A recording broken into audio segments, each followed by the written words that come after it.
Since last time I've been laying down the groundwork for more systems relating to combat. To begin with, I introduced enemy spawn points and improved how patrol nodes work with them. Now I can place an enemy spawn point, select an enemy type and it will automatically follow the set path assigned to it when created. On top of that, I introduced death to the enemy, so now they can be killed. At the moment there is just a placeholder animation, so this will be something I revisit later down the line. Next, I drew my attention to some combat systems I had planned. Before, you could attack indefinitely, as the main combo looped between two attacks. I needed to add some restriction to this so you can't perpetually stun-lock enemies, thus trivializing the combat. The answer was a stamina system that works similar to games in the Soul-like genre. It generates fairly quickly, each attack costs a set amount, with heavy attacks costing more than light ones. When you attack, there is a small delay before the regeneration begins again. However, any attack can be triggered as long as there's 1 point of stamina left. This means you can still trigger a heavy attack without having its cost in stamina, but the downside is when the stamina reaches 0, the delay before it begins to regenerate again is much greater, leaving you unable to attack for a moment. Stamina will have other uses as I add more mechanics, but it won't be used for dodging.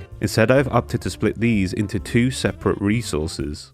Evasion is displayed by the orange bar. As you can see, as it regenerates there is a dark orange section which represents an incomplete evade. This means the way it regenerates is slightly different. For example, when the meter is emptied, the delay isn't extended, and like the stamina meter, it continues to regenerate as normal. As of right now, the player can perform 2 dodges in quick succession before they have to wait, but this can be adjusted through a few avenues. Modifiers are essentially bonus statistics that I can add to equipment and status effects. As of right now, there aren't many options, but with time, this will be slowly expanded to add more flexibility and diversity to the equipment system. One of the main motivations to splitting stamina and evasion was to allow certain armor types to give a bonus to evasion exclusively. I've set the leather armor up to give the player an extra 25% evasion increase. This results in an extra half dodge. As of right now, this is just proof of concept, as actual balancing will take place when there is more sets to play with. Heavier armors will absorb more damage and have higher durabilities, but as a result, an evasion penalty can now be added through this system to try and shift heavy armors from being straight up upgrades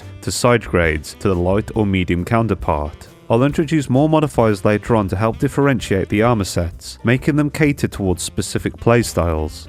With the introduction of modifiers, the same consideration has to be applied to weapons. However, I don't want them to become glorified stat sticks, so weapons will not use the modifier system. Instead, I've introduced status effects instead. The current effect we're looking at is the bleed effect. At the top, it can generate a unique ID. This is used for the stack system, where the effect of the same type can be grouped together. A regeneration effect type can be selected between an increase, decrease, or it can be turned off altogether. The intensity determines how much per second occurs, and the tick rate is related to how often the effect is called. This will become more apparent in a moment. The bleed effect stacks in intensity, meaning multiple applications result in more damage per second. Other options include stacking in duration, where the time is increased to a cap, and a refresh, where the effect is simply reapplied. For the sword weapon, I plan to base the playstyle around triggering the bleed effect.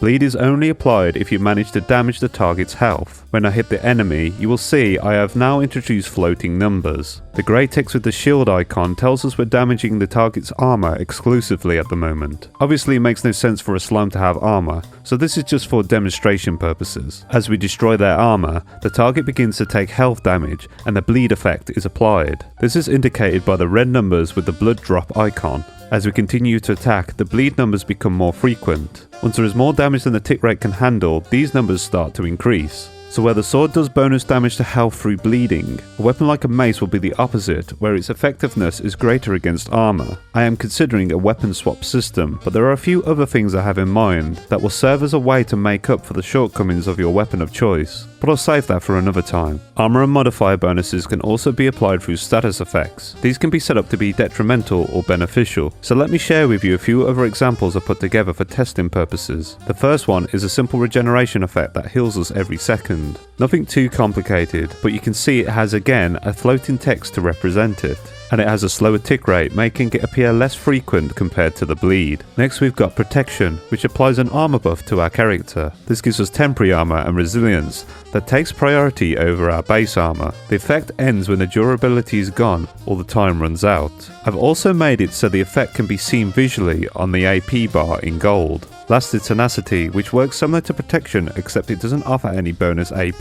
The main difference is the effect isn't removed until the time expires. Instead, it is a simple resilience buff for the duration. As for other systems, I've introduced something that probably won't come into play for a little while yet, but I figured it would be important to implement it now. You will notice there is a tier slider on a few of these fields now. Eventually, weapons will be upgradable. This means their base damage will rise. This scaling system uses a curve that is applied to the status effects as well. So as the weapon level rises, so does the strength of the status effect that it applies.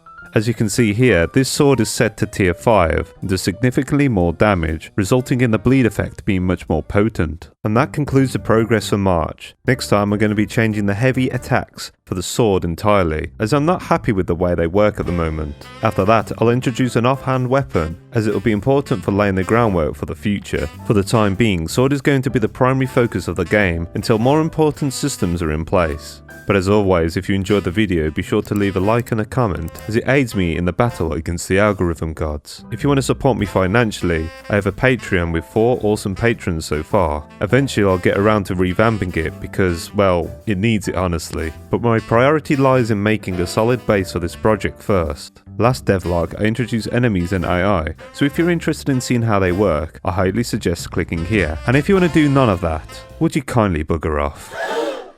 Maybe.